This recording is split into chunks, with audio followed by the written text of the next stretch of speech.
Hey everyone, welcome back to Comic Frontline. Jay here with another review. Today I'm reviewing Wonder Woman number 35, which is written by Brian Azzarello and art is by Cliff Chiang. Now, this has been um, 35 issues in the making to get to this story. Alright, this is still the story of the first and the last, which is the first of Zeus's children who got damned to Tartarus, and, he slowly climbed his way back, and Zeus foresaw it all, and then his last son, whose name is Zeke, and his mother's name is Zola. Alright, so this has been 35 issues in the making. This is the big fight where Diana and the first have it out. We see that Zola isn't all that she appears to be, because she gets these like glowy eyes and these claws, and she starts tearing into the first as the first tries to take her baby away from her. Um, Throughout the fight, the first has this bull type guy who's kind of like Fernando on in pre-New 52. He's a Minotaur type person. Diana spared his life as a child, is supposed to have been.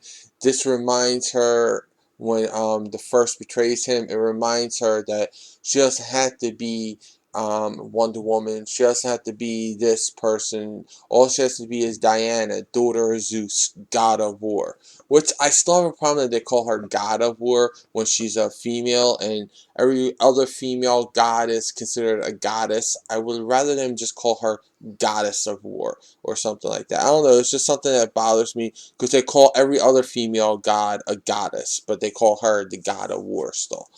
Um, and so she finally throws down her gauntlets and her boots. I don't know why she has to take off her boots and her gauntlets, but this is to declare that she's not Wonder Woman. She's not this person. She is just Diana, Princess, the God of War. She's still wearing the Wonder Woman costume though, and the tiara and the dull collar chain, whatever you want to call it, all that stuff, but she took off the gauntlets and the boots. And she's fighting the first, she's going at him, it seems like she's lost, and she tells the first, grab my hands, and he's like, he has a moment of weakness, I guess you would say it, and grabs her hand. But Diana's playing possum. She flips him over, throws him into the pit again, and tells him maybe next time you come up, in another 7,000 years, you will understand and forgive about, you will know about love and all that stuff, which I felt out of place with Diana.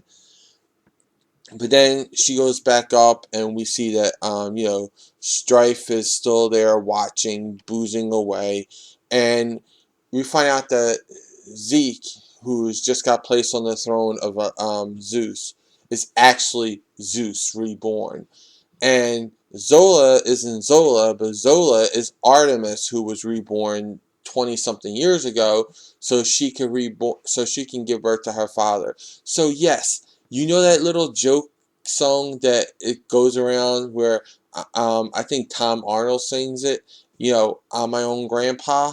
Well, guess what?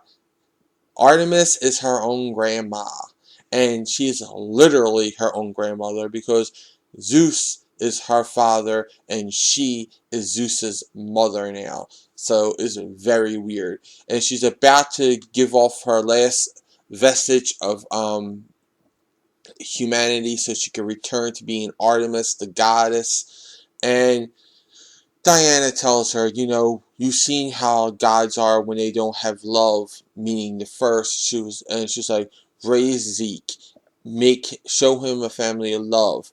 Don't take Zola from him. He needs his mother. So Artemis decides to remain Zola, and now Zola does not remember that she is Artemis. So, are you a little confused? Don't worry. it's very long. It's been 35 issues in the making.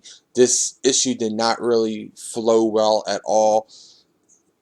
As a story, I'm giving it 2 stars. I mean, this was 35 issues in the making.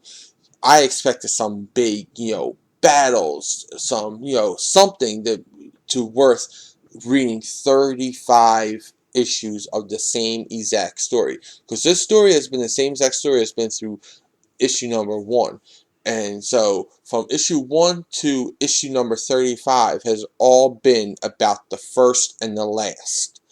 And it's very last in my stories of Wonder Woman's stories in general. So the art, Cliff Chiang does good art, but it's kind of basic and it's like very gloomy at times.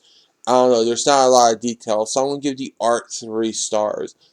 Overall, a subpar issue. I'm giving it 2.5 stars, and I'm looking forward to what's coming up rather than this whole run.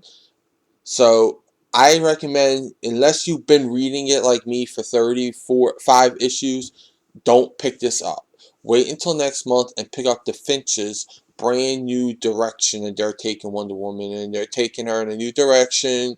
They're, new art, David Finch art. I mean, come on, Wonder Woman's going to be beautiful again, finally, in her own book. Then you got Meredith Finch, who does great job writing. Read her work at Zenescope, perfect job.